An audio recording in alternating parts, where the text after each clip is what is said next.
America. You know, I watched the TV news last night. You know, I got home and I'm looking at the stock market coverage, and there's somebody wrote a little banner underneath on one of the shows that said, "Is the crisis over?" And I'm like, "Yeah, new $1 million mortgages for everybody."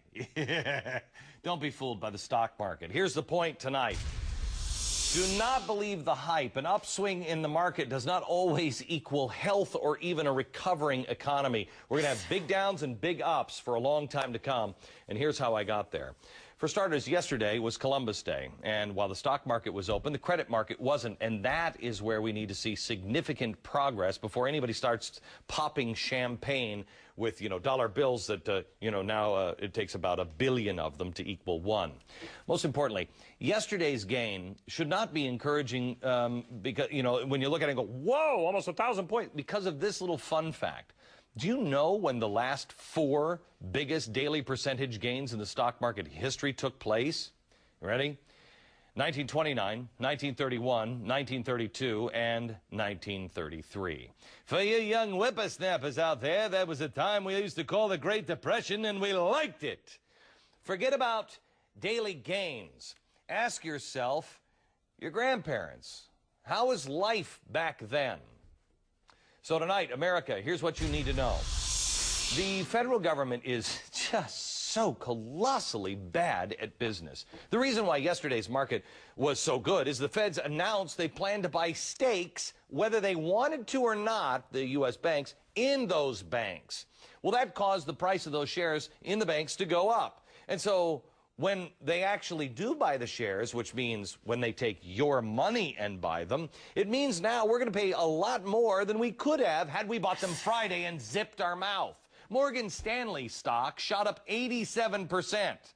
Guess who gets to get in on that deal? Now we get to pay 87% more just because we told everybody in advance. It was amateur hour.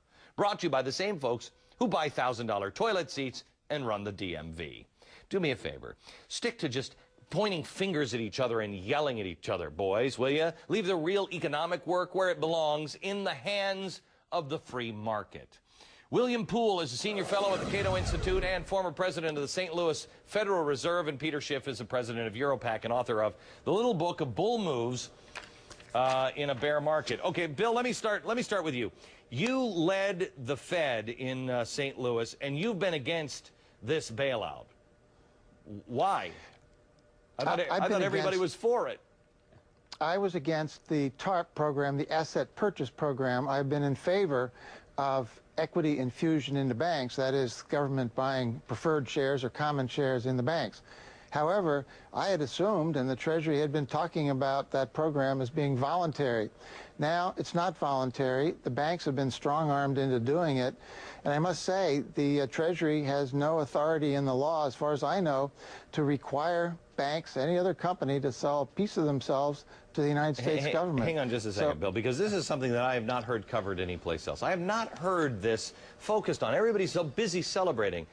But they forced the bank. The banks could say, I don't want your money. And the banks must sell them these preferred shares to the government. Why would they do that?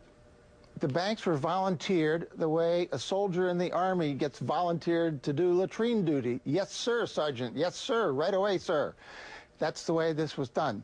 And I find it highly objectionable that we are not operating under the rule of law. It sets a very bad precedent. It means that in the future, anytime there is a crisis, the government will have the authority to require a company to sell a piece of itself to the federal government. So, I think it's terrible. Peter, let me ask you this, that begs the question.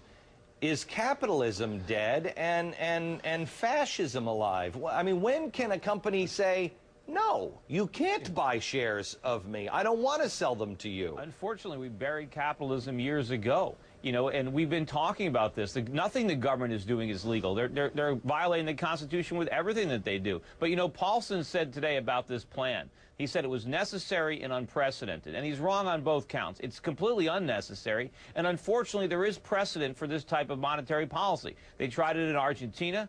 They tried it in Weimar Republic, Germany. They're trying it right now in Zimbabwe. I got right here in my hand 100 billion Zimbabwe dollars. And if I spend it quickly enough, I can buy a pack of chewing gum. This is the road they're taking us down. We don't need liquidity in this country. We need savings. And the government is trying to inject the banks with all this liquidity so they can loan it out. But you can't do that. We need legitimate underconsumption to have real savings. All the government is providing us with is inflation, and we're going to get more and more of it. So, Bill, you're the former head of the Fed. I mean, you're a reasoned guy. I mean, not like this Schiff dude over here. You're a guy who knows how this system works. Are we headed towards Weimar? I mean, how do you pump this much money into a system that we have been doing over and over again and still intend on doing without inflating our money like crazy? There is an inflation danger for the long run. It's not a danger next year in the immediate future. And it is a worry. I don't think there's any possibility of hyperinflation. We're not going the way of the Weimar Republic or Zimbabwe. That won't happen. But there is a real danger that we will... Why wouldn't that happen? Because the federal authorities and the Federal Reserve and the understanding of the economics profession is such that that won't happen. I'm confident that it won't happen. So you're saying we're smarter, Bernanke and Paulson, these guys are smarter than the central bankers of other countries? They're repeating all the same mistakes. They're no smarter. They're the ones that got us into this mess. And fundamentally, intrinsically, there's no difference between the money the Fed prints and the money the Zimbabwe government prints. It's all paper. There's nothing there. I don't disagree with that, but I believe that this country is a far more responsible country than Zimbabwe. You know, based on what evidence? About that. Yeah, I will tell you, Bill. Yeah, go ahead. Go ahead. Well, I would like to... Those are valid long-run concerns, and we must pay attention to them, and the federal budget deficit is going to be a big problem in coming years.